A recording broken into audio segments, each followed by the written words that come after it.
Bonjour mes petits padawans de la cuisine, on se retrouve aujourd'hui pour vous partager une nouvelle recette de marraine. Je vous avais partagé la recette de ces boulettes et avec cette même base donc de viande de porc, bœuf assaisonnée, on va réaliser un pain de viande. C'est quelque chose de très connu en Belgique, on en mange assez souvent avec marraine. Et ici étonnamment on n'en entend pas trop parler. Mais pour réaliser un pain de viande, c'est très simple. Donc on a notre base de boulettes. Et moi ici je viens y ajouter un demi-oignon coupé. On pourrait, quand j'en ai au jardin, du persil, du cerfeuil, ajouter les herbes que vous voulez. Et il ne nous reste plus qu'à venir mélanger notre oignon. Tout simplement. C'est vraiment très simple. Ensuite, en fonction de ce que vous aimez, moi j'y mets un oignon, mais vous pourriez y ajouter ce que vous voulez. Mais la recette la plus de base, c'est avec un oignon et du persil. Maintenant, il ne nous reste plus qu'à, je vais prendre une feuille de papier sulfurisé pour vous montrer. On récupère notre boule, je vais mettre ça pour faire de la place.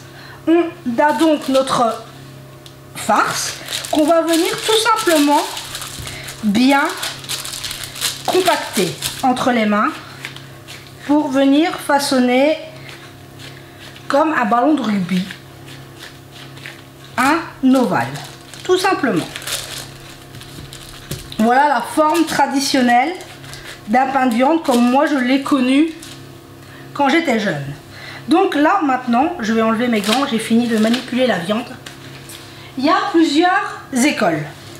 On peut le cuire, si on vient le barder de lard, on pourrait le cuire comme ça au four. Le lard va venir croustiller, le pain de viande va être moelleux. C'est cool, c'est très bon, c'est comme ça que Marraine le faisait. Moi ici j'ai décidé de le faire en genre de papillote dans du papier sulfurisé pour éviter qu'il sèche et qu'il reste hyper juteux. Mais après, libre à vous. Une autre recette très bonne, c'est ce même pain de viande en mijoteuse, en cookéo, en ce que vous voulez, avec de la sauce tomate. Le pain de viande vient cuire dans la sauce tomate dans laquelle on a mis des oignons, de l'ail, des herbes. Et ça fait une super base pour des pâtes. Généralement, c'est une des façons dans laquelle je le fais. Moi je le fais généralement à la mijoteuse parce qu'on le met au matin, ça cuit toute la journée mais on n'a pas besoin de s'en occuper. Donc pour réaliser ma papillote, je vais tout simplement refermer mon papier sulfurisé. Je vais venir le plier sur les bords, tout simplement.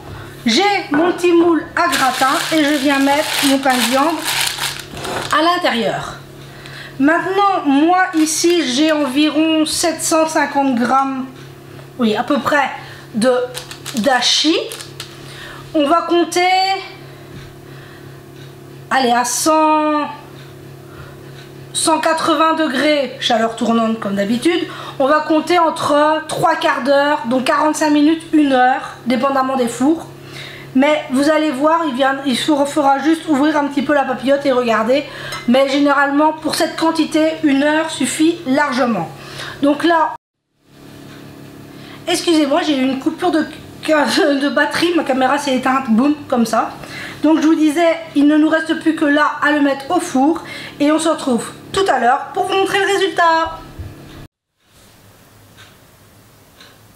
Et voilà, mes petits padawans.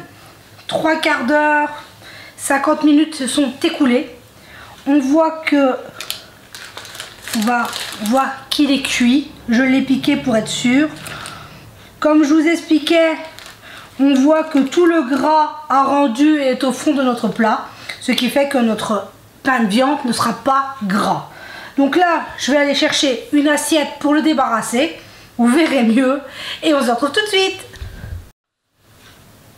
Voilà ce qu'il donne quand il est sorti de sa papillote. Là, il est de façon toute simple. Le pain de viande comme je l'ai connu. Je vais le couper pour vous montrer qu'il est parfaitement cuit, qu'il est C'est un peu chaud, mais il est hyper juteux. C'est juste un bonheur. Là, ce soir, moi, je vais le servir avec des pommes de terre et des haricots verts. J'ai une passion pour les haricots verts. J'adore ça. Mais voilà, c'est super facile à réaliser. Maintenant, ça, c'est le pain de viande classique, ordinaire, celui qu'on fait. Mais on pourrait très bien... Il n'est pas coupé. Parce que moi, je voulais couper pour vous. Mais il n'est pas coupé. Il est cuit. On vient y mettre les 5 petites dernières minutes de cuisson. On vient y mettre un peu de fromage à raclette, de mozzarella, enfin de gruyère, de comté, de ce qu'on veut comme fromage. Le fromage va venir juste fondre. On va se couper avec le fromage coulant.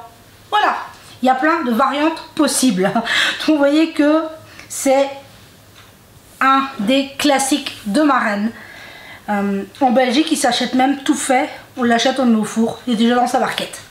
Donc voilà. Je ne sais pas si maintenant ça se fait encore, mais à l'époque ça se trouvait déjà plus qu'à cuire, prêt à cuire. Bon, c'est quand même très très facile à réaliser. Donc voilà.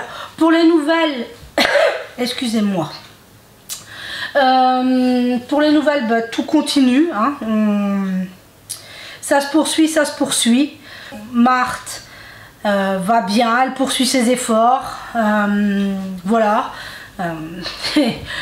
C'est compliqué pour elle, ça lui demande beaucoup d'efforts et il lui faudra du temps, certes c'est obligatoire. Sinon ici comme vous le voyez on a un très très beau soleil et un beau ciel bleu. J'espère que chez vous c'est pareil, qu'il fait très très beau. Pour le reste, ben, Gaston va bien, hein. Lui il est toujours en pleine forme et prêt à découvrir le monde. Donc j'espère que pour vous tout va bien, que vous vous portez bien, vous n'avez pas de problème de santé, c'est le principal. Et je tenais encore une fois, comme à chaque fois, à vous remercier de votre présence, de vos mots, de votre bienveillance. Vous êtes merveilleux, merci, merci, merci à vous. J'ai la chance d'avoir une communauté extraordinaire, c'est même plus que ça, c'est une famille. Votre soutien, vos mots, vous êtes merveilleux. Merci, merci, merci à vous. Et surtout ne changez pas, vous êtes exceptionnels. Je vous souhaite une très très bonne journée, que tout se passe bien pour vous et on se dit à très vite pour la prochaine vidéo.